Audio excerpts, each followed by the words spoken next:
What if Belmod was a Pride Trooper and wasn't the god of destruction of Universe 11 and instead had actually been one of the Pride Troopers himself? Because I think that changes a lot more than just Belmod's title in the show. In the anime, I think it changes the way he understands his relationship with Jiren, with Top, and the entire idea of just justice itself as a concept and as something you fight for within the Universe 11 ecosphere. You see, Belmont is already one of the more unusual gods of destruction because his personality seems almost perfectly suited to the Pride Trooper philosophy, right? When we see him for the first time, he's theatrical, he's extremely confident in his own sense of justice, and he clearly believes that strength should be used to impose order. But putting him aside, or I should say inside the Pride Troopers, would actually force him to ask a more interesting question, which again puts a lot of other non-relevant questions aside. Would Belmont actually be a good hero, or would he eventually turn the organization into an extension of his own ideology? And I think that's where the hypothetical gets complicated, because Belmont's relationship with justice in Universe 11 isn't really as simple as just quote like kind of protect the innocent. He's a god of destruction.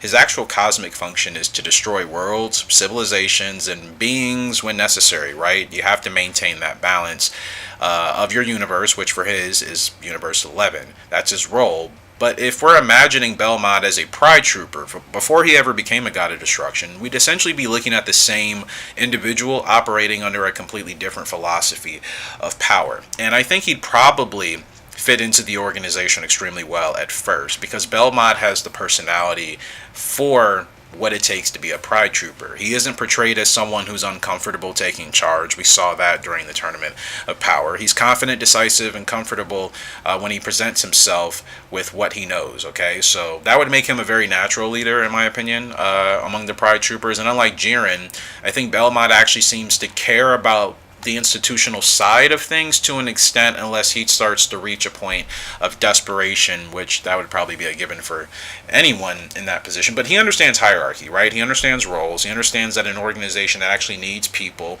can make decisions when everyone else is still trying to figure out exactly what to do, right? So imagine Belmont actually operating alongside Top as the leaders of the Pride Troopers, and how much better they could be at accomplishing their goals on top of what they've already done. From my understanding, Belmont as a god of destruction does not have any sort of role or involvement with the Pride Troopers organization. So that relationship would probably be fascinating.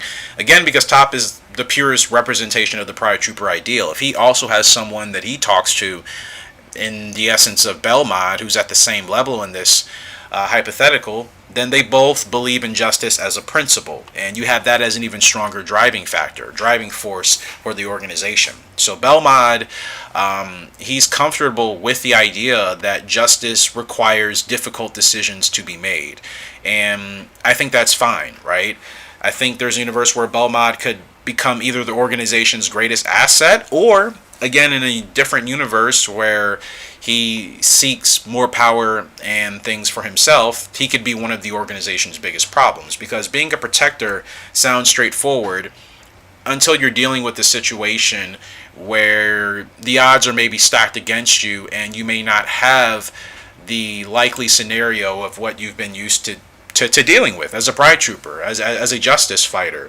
From my understanding, as you know, as of this time, there's no correlation of Pride Troopers struggling in battles, protecting different groups, species, planets in Universe 11. It seems like they've been able to do away with most of their opposition with relative ease. So I would assume that would probably be the scenario we can lean with here. And what happens when a criminal organization is too dangerous to actually contain for once? Because again, we haven't seen them struggle with anyone outside of the Tournament of Power itself. What happens when the entire planet is actually being threatened? Like what happens in Universe 7 on planet Earth, right?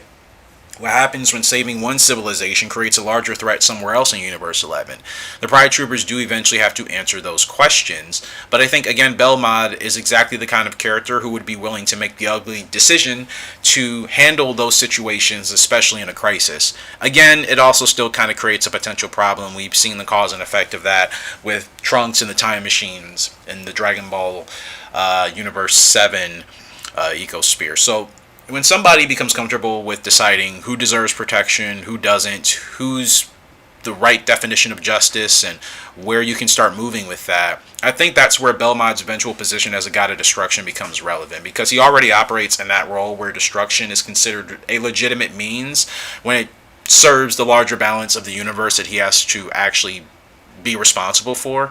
But if you put that mindset inside the Pride Troopers instead of a god of destruction, well, then you potentially create somebody who sees justice as something that can be enforced rather than simply defended, right? And I think that's a major distinction you sometimes have to think about when you're comparing characters, and you're not just saying, oh, he becomes a god of destruction and everything stays the same. No, obviously things change, right? It would probably make Belmod's relationship with Jiren even more interesting, because Jiren isn't somebody who's naturally going to just follow authority simply because it exists, right? He has his own principles, he has his own power, he doesn't need somebody to tell him what justice looks like or what it's supposed to look like, right?